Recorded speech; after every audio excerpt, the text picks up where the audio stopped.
doctora Esperanza Cabrera Díaz es psicóloga de la Universidad Javeriana, tiene una maestría en Educación y Desarrollo Comunitario, especialización y doctorado en bioética en nuestra Universidad del Bosque, docente de la Universidad Surcolombiana de la Facultad de Salud en el programa de Medicina. Su ponencia, reflexión sobre la dignidad del niño y la niña. Voy a hablar sobre la reflexión sobre la dignidad del niño y niña. Esta ponencia es fruto de mi tesis de grado titulada Dilemas bioéticos en las prácticas discursivas de psicoterapeutas que atienden el maltrato infantil, y el objetivo de esta charla es reflexionar sobre el concepto de dignidad atribuido a niños y niñas. En toda cultura primitiva, en los pueblos primitivos, cuando uno empieza a revisar el concepto de niño o niña, en las primeras civilizaciones, el niño o niña siempre está para satisfacer los deseos del padre y es un objeto propiedad del padre. Ahora miramos el concepto originario de dignidad. Proviene del latín dignitas, dignus, que hace referencia a una situación o posición de prestigio o decoro. Y en Roma antigua es donde se consolida este concepto de dignidad, dependiendo de qué, de la afiliación, origen, posición social o cargo político.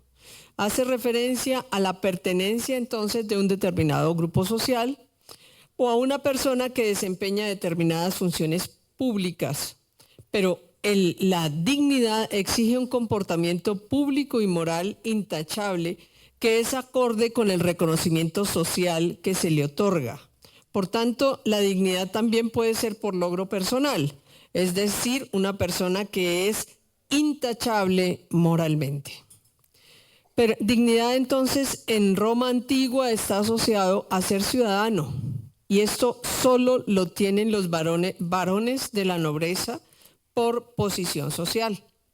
Esto conlleva la posibilidad de tomar decisiones, ser autónomos y tener capacidad moral.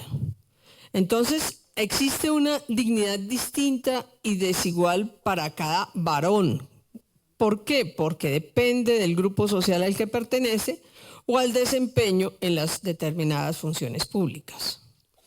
¿Quiénes poseen dignidad en Roma antigua? El hombre adulto libre, que se gobierna a sí mismo, que es autónomo, que no está bajo el dictado de otro y que practica un determinado estilo de vida y la conquista individualmente. Por tanto, en este contexto, la dignidad forma parte de la naturaleza humana de hombres en los cuales tienen posibilidad de ser autónomos y tienen razón. Entonces, quienes no tienen autonomía y no pueden tomar decisiones, no tienen dignidad. En este contexto, quienes no tendrían dignidad son las mujeres, los niños y los esclavos. En Roma además aparece en esta misma época, en la Roma antigua, el concepto de pater familia. El concepto de pater familia hace referencia al padre que es dueño de la vida y de las posesiones de sus hijos. Es un ciudadano, por tanto posee dignidad y es quien toma las decisiones por sus hijos. Además, este concepto de pater familia se une a otro que establece el derecho romano y que van íntimamente ligados como dos caras de una misma moneda, que es el de patria potestas, es decir, es el reconocimiento legal del poder absoluto del padre sobre los hijos. Entonces, el niño o niña en Roma antigua, el concepto viene del latín ninus, que hace referencia a una persona que en su pupila refleja la imagen de otra que le está vigilando muy de cerca. Infans en Roma antigua hace relación a aquel que carece de expresión pública, aunque sea capaz de hablar, es decir, aquel que no tiene derecho a la expresión pública. En síntesis, el niño o niña en Roma antigua está subordinado al poder del adulto, sin criterio, sin razón, no hablante y con poca reflexión. Podemos establecer una serie de conceptos relacionados. Es el pater familia, que posee dignidad, que tiene un derecho sobre los hijos por la patria potestas, donde el niño pasa a ser la propiedad del padre, Y es un objeto sin dignidad, sin razón, sin posibilidad de expresión, por tanto, no tendría ningún tipo de dignidad. Este concepto de niño y niña nos ha pasado como un acervo cultural histórico que ha conformado un imaginario que llega hasta nuestros días de qué es un niño o niña.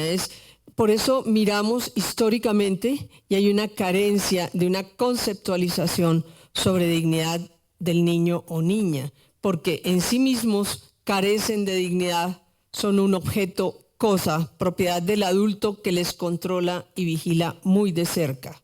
Entonces, el concepto actual, de acuerdo a este imaginario que nos ha venido pasando históricamente, es un niño o niña sin dignidad, subordinado al poder del adulto, sin racionalidad y sin autonomía.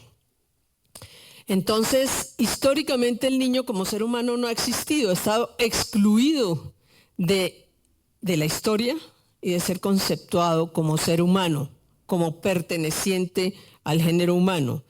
Hasta el momento no se llega a cristalizar la reflexión ética sobre la dignidad del niño o niña como ser humano en sí mismo.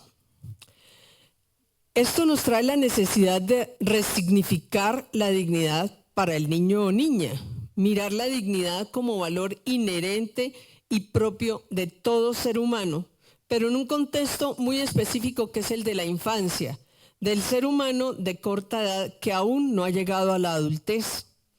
A ese ser que está en desarrollo se le reconoce la condición humana con igual dignidad a la del adulto por el simple hecho de pertenecer al ser humano y ser valioso en sí mismo. Afirmar la dignidad del niño o niña significa que se reconocen que ellos pertenecen al género humano. En otras palabras, los incluimos dentro del género humano. Les reconocemos la unicidad propia de todo ser humano como valor intrínseco e irreductible de cada uno en tanto que persona. Y ese afirmar la dignidad del niño o niña va más allá de un concepto de ley. ¿Qué es lo digno entonces? Lo digno es aquello que merece ser respetado, que se humaniza porque se ha respetado y por tanto desarrolla todas sus capacidades y potencialidades y se valora como valor absoluto que no se puede perder. Y esto no es por ley, es una convicción legítima del trato que merecen los niños y niñas como actor social, es decir, es convencernos cada uno de nosotros que el niño es un ser humano y es un actor social. Esto exige desde el adulto determinados aspectos. Primero, la convicción sobre el respeto que merecen los niños y niñas y la dignidad que poseen como seres humanos. Reconocer al niño como diferente del adulto. Establecer relaciones de alteridad con el niño a quien se acompaña por el recorrido de su infancia. Durante esos años se le va acompañando. Es legítimo entonces tratar a los niños como iguales, con dignidad y respeto. ¿Cómo se concreta eso? Cuando se les permite participar, intervenir e involucrarse en toda decisión que afecta a la vida del niño. Cuando se concibe al niño o niña como actor social en su propia vida y en la sociedad. Pensar al niño con dignidad hace efectivo el progreso moral de todo niño o niña y es indispensable para un desarrollo humano y normal. Pero para poder llegar a ese concepto de dignificar al niño se requiere la evolución de la cultura. ¿Cuándo evoluciona una cultura? Cuando se toma conciencia social de protección y cuidado de los más débiles, el principio y el final de la vida. Se forma a sus ciudadanos en dignidad, responsabilidad, valor, libertad, respeto y participación para sí mismo y para el otro. Cuando todo ser humano desarrolla plenamente sus capacidades y potencialidades. Cuando en la vida cotidiana, en la práctica del quehacer diario, vive digna, autónoma y libremente. ¿Qué requiere esto? Educar desde la bioética. ¿A quiénes? A niños y niñas, a familias, a todo adulto, a toda persona, a todo profesional, ¿Sobre qué los tenemos que educar? Sobre dignidad, sobre valor de la persona, sobre valor del niño y niña por pertenecer al género humano, simplemente por ser un ser humano.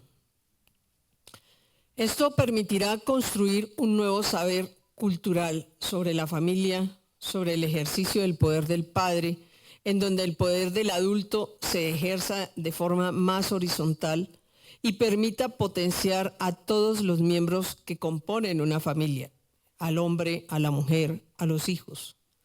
Esta transformación de la familia implica acceder a la diferencia, reconocer a cada miembro de la familia como persona en distintas edades evolutivas, cada una merecedora de dignidad y respeto.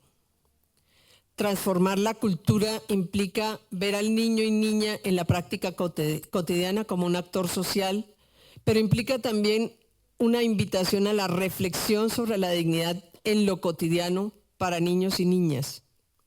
El respeto de la dignidad hacia el niño o niña posibilita para todo ser humano, no solo para los niños y niñas, sino para todos los seres humanos, independientemente de su edad, el desarrollo humano y ético.